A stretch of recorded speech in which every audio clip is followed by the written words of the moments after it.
Assalamualaikum warahmatullahi wabarakatuh. Salam sejahtera bagi kita semua.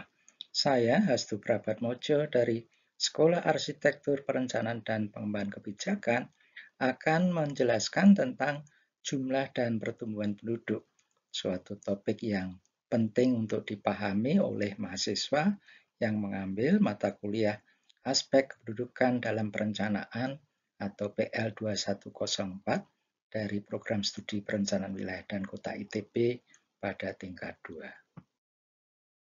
Pembicaraan tentang jumlah dan pertumbuhan penduduk mudah-mudahan dapat sedikit memberikan informasi apa implikasinya terhadap kesejahteraan maupun terhadap pembangunan secara umum.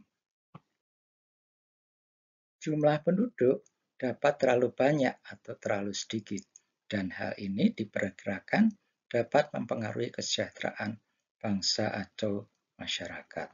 Dampak kesejahteraan akan muncul melalui kapasitas pemanfaatan sumber daya alam dan lingkungan atau keberadaan kapasitas produktif, dan juga dapat melalui kapasitas konsumsi aneka hasil kegiatan produktif atau fasilitas pendukung kehidupan.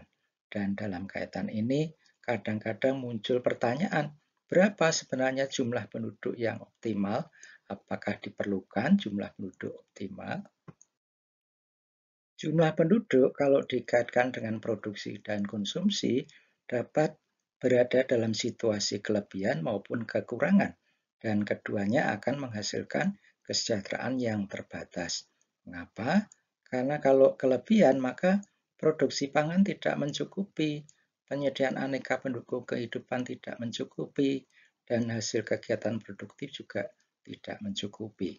Sedangkan kalau kekurangan, itu juga mungkin akan menghasilkan kesejahteraan yang terbatas karena tenaga kerja untuk memanfaatkan sumber daya alam tidak mencukupi, konsumsi terbatas, dan inovasi juga terbatas. Indikator utama kesejahteraan dalam hal ini didekati dengan produk domestik bruto per kapita atau PDB per kapita.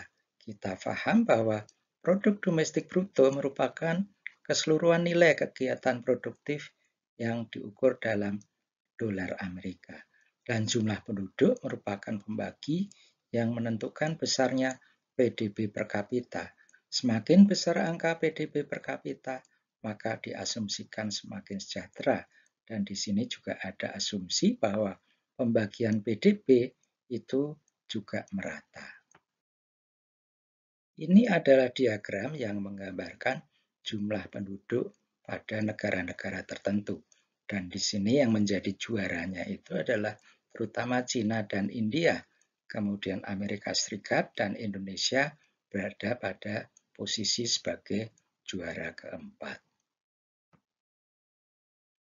Peta ini menggambarkan PDB per kapita di seluruh dunia.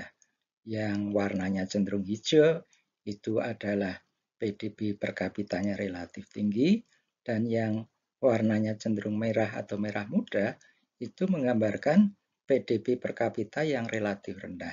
Dan kita lihat kelihatannya ada hubungan antara kemajuan suatu negara dengan PDB per kapita, di mana negara-negara maju memiliki PDB per kapita relatif tinggi, dan negara-negara sedang berkembang memiliki PDB per kapita relatif rendah.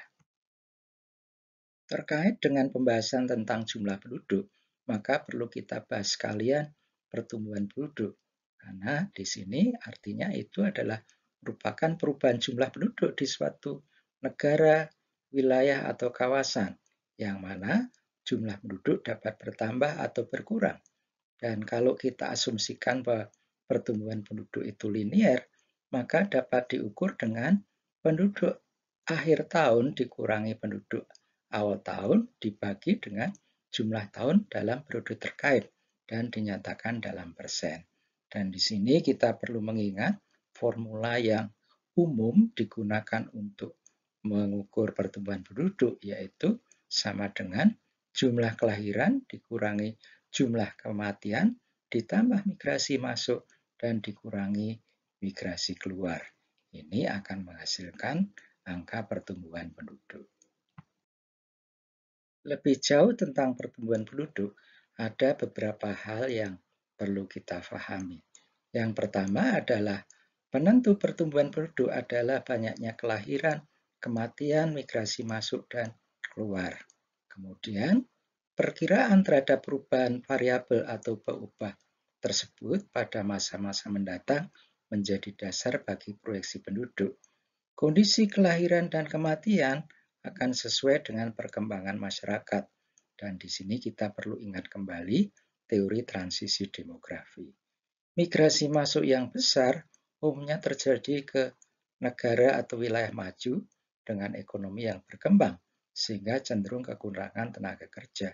Sedangkan migrasi keluar yang besar umumnya terjadi dari negara atau wilayah terbelakang dengan ekonomi yang menurun, sehingga cenderung banyak pengangguran. Gambar di sebelah kanan memberikan petunjuk yang menarik bahwa ternyata pertumbuhan penduduk dunia selama berabad-abad itu relatif tidak bertambah banyak. Sedangkan penduduk dunia sebagian besar merupakan produk 2 abad terakhir, di mana kita melihat bahwa tingkat kematian menurun drastis dan ini menambah populasi untuk menghasilkan kelahiran yang lebih banyak, sehingga akibatnya kita melihat adanya suatu grafik yang agak aneh ini. Peta di sebelah kanan memberikan informasi tentang proyeksi pertumbuhan penduduk dunia, dan di sini kita melihat bahwa terdapat keragaman antar negara karena perbedaan kelahiran, kematian, dan migrasi terkait dengan proyeksi penduduk. Terkait dengan gambar pertumbuhan penduduk dunia sebelumnya, maka di sini mungkin muncul pertanyaan, apakah penduduk dunia akan tumbuh secara tidak terbatas? Dan dalam hal ini kita tidak perlu khawatir ternyata bahwa penduduk dunia itu diperkirakan tidak akan bertambah terus. Pada tahun 2067, penduduk dunia mungkin mulai menurun sebagai akibat dari penurunan angka kelahiran. Dan bahkan sekarang, sebagian negara sudah mengalami pertumbuhan penduduk negatif. Jadi kekhawatiran itu tidak diperlukan sebenarnya. Sampai di sini mungkin ada beberapa pertanyaan yang terkait dengan pembangunan yang dapat diajukan, dan para mahasiswa dapat memikirkan jawaban terhadap pertanyaan tersebut. Yang pertama adalah, apa permasalahan yang akan muncul sehubungan dengan pertumbuhan penduduk mendatar, bahkan negatif seperti di Jepang dan beberapa negara Eropa? Kita memahami bahwa pertumbuhan penduduk negatif umumnya disertai dengan perubahan sosial, misalnya pandangan terhadap perkawinan, serta relasi antara anak dengan orang tua. Dan situasi ini akan memunculkan pertanyaan-pertanyaan berikut yang lebih mendalam. Dan yang berikutnya adalah, apakah kekhawatiran yang muncul dari pandangan pesimistik seperti misalnya dari kelompok Malthusian dan kelompok Roma tidak lagi relevan? Nah, jawabannya mungkin akan menarik untuk difikirkan.